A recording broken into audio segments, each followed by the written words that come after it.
96 members are elected to the Senedd. They are known as Members of the Senedd, or MS.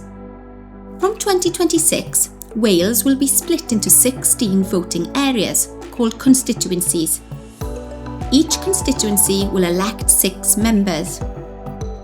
Before the election, political parties will prepare a list of up to 8 candidates for each constituency. Independent candidates who are not part of a political party can also stand for election. On election day, you will be given a ballot paper and will have one vote for the political party or independent candidate you want to represent you in the Senedd. If a party wins enough votes, they will win one or more seats in the Senedd.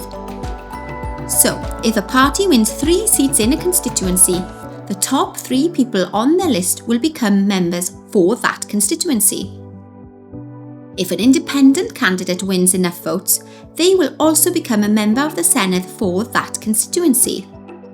So all in all, you have 6 members that represent you in the Senedd.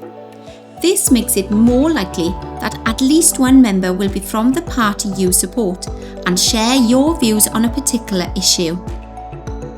Usually, the party that wins the most seats in a Senedd election will form the Welsh Government.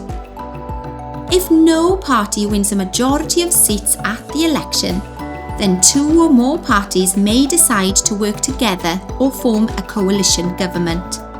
This is more likely to happen if no party wins more than half the seats.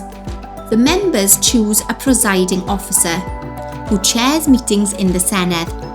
They also choose the First Minister, who is appointed by the King to lead Welsh Government. The First Minister will decide, with the King's approval, which members of the Senedd should join the Welsh Government as Welsh Ministers.